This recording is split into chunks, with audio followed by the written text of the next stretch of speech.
Hi friends, நான் video போட்டு ரொம்ப நாள் ஆகிடுச்சு. அதனால் ஹேர் ஸ்டைல் மறுபடியும் போடலாம் அப்படின்னு. ரொம்ப சிம்பிளான ஹேர் ஸ்டைல் தான். அது எப்படி ஸ்ப்ரே எதுவுமே யூஸ் பண்ணாமல் நம்ம வீட்டிலேயே போட்டுக்கலாம் அப்படின்ற மாதிரி தான் நான் சொல்லித்தருவேன். இது ரொம்ப சிம்பிளான ஹேர் ஸ்டைல் தான். நீங்கள் பாருங்கள், ரொம்ப ஈஸியாக இருக்கும். இதை நீங்கள் வீட்டில் நீங்கள் ட்ரை பண்ணி பாருங்கள், ரொம்ப அழகாக இருக்கும். வாங்க நம்ம வீடியோக்குள்ளே போகலாம்.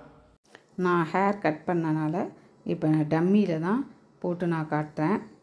பாருங்கள், நல்லா சிக்கு இல்லாமல் நம்ம சீவிக்கணும். சீவி கீழே பேண்ட் நல்லா டைட்டாக போட்டுக்கோங்க.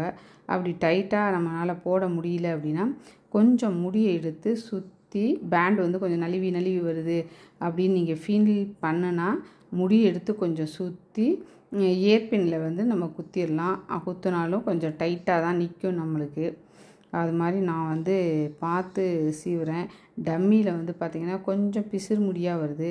அதனால் நான் பிசிறு இல்லாமல் இப்போ நான் சீவி நான் இப்போ பேண்ட் போடுறேன். நான் இந்த பேண்ட் ரொம்ப நம்ம டைட்டாக போடணும். நான் கொஞ்சம் கீழே இருக்கிற மாதிரியே போட்டுக்கிறேன். அது உங்கள் விருப்பம். கொஞ்சம் மேலே வேணும் அப்படின்னு உங்களுக்கு தோணுச்சு அப்படின்னா மேலே போட்டுக்கலாம், அதனால் நீங்கள் கீழே போட்டுக்கலாம். எனக்கு தொடர்ந்து நீங்கள் சப்போர்ட் பண்ணுறீங்க, அதுக்கு நான் உங்களுக்கு ரொம்ப நன்றி சொல்லிக்கிறேன். இந்த வருஷம் ஆரம்பத்துலேருந்து எனக்கு எல்லாமே நல்லதாகவே நடக்குது. அதனால் எனக்கு ரொம்ப சந்தோஷம்.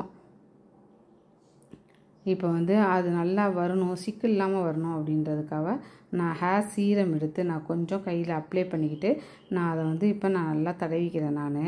நான் தடவிக்கிட்டு பாருங்கள், இது மாதிரி நல்லா தடவிக்கணும். நம்ம தடவுனா சிக்கு அவ்வளோ இருக்காது. ரொம்ப முடி நல்லா சாஃப்டாக இருக்கும் நம்மளுக்கு. இது டம்மின்றனால வேறு மொரன்னு இருக்குங்களா, அதனால தான் நான் சீரம் நான் அப்ளை பண்ணுறேன். நான் சீரம் அப்ளை பண்ணிவிட்டு கொஞ்சம் திக்காக இருக்கிற வரைக்கும் நான் மறுபடியும் பேண்ட் போட்டுக்கிறேன். பேண்ட் போட்டுக்கிட்டு அதையும் நல்லா நம்ம சிக்கு இல்லாமல் சீவிடணும். சீவிட்டு இதை என்ன பண்ணணுன்னா ரெண்டாக பிரிச்சிடணும். ரெண்டாக பிரித்து நம்ம நார்மல் பின்னல் எப்படி போடுவோம் அதே மாதிரி நம்ம நார்மல் பின்னல் போடணும்.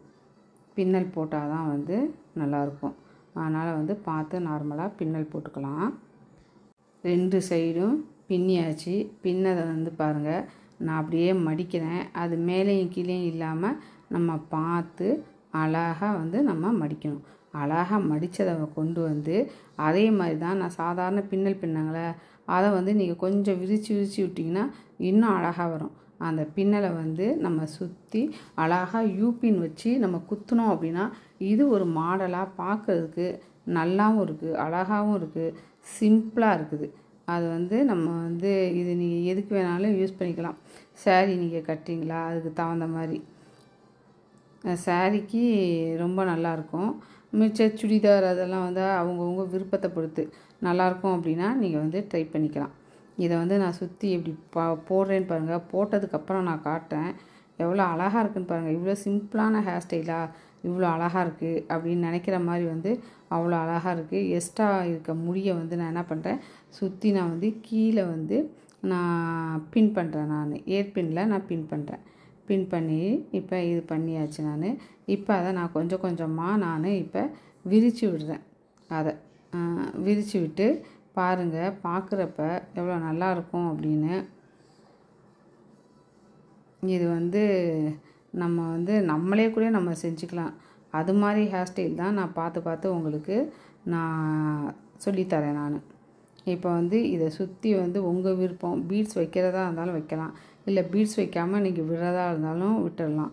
ஆர்டிஃபிஷியல் ஃப்ளவர் இருந்துச்சுன்னா இது மறைக்காமல் மேலே அழகாக வச்சிங்க அப்படின்னாலும் அழகாக. எவ்வளோ சிம்பிளாக நான் போட்டுட்டேன் அப்படின்னு இதே மாதிரி நீங்களும் வீட்டில் ட்ரை பண்ணி பாருங்கள். ரொம்ப ஈஸியாக தான் இருக்கும். நான் டெய்லியும் இனிமேட்டு ஒரு வீடியோ ஹேர் ஸ்டைல் அப்லோட் பண்ணலாம், ரொம்ப சிம்பிளான ஹேர் ஸ்டைல் அப்படின்னு நினச்சிட்டு இருக்கேன். முடிஞ்ச வரைக்கும் நான் அப்லோட் பண்ணுறேன். உங்களுக்கு என்னென்ன வீடியோ தேவைப்படுது அப்படின்னு என்கிட்ட கேளுங்க. முடிஞ்ச வரைக்கும் நான் அப்லோட் பண்ண அதை ட்ரை பண்ணுறேன். நன்றி, வணக்கம்.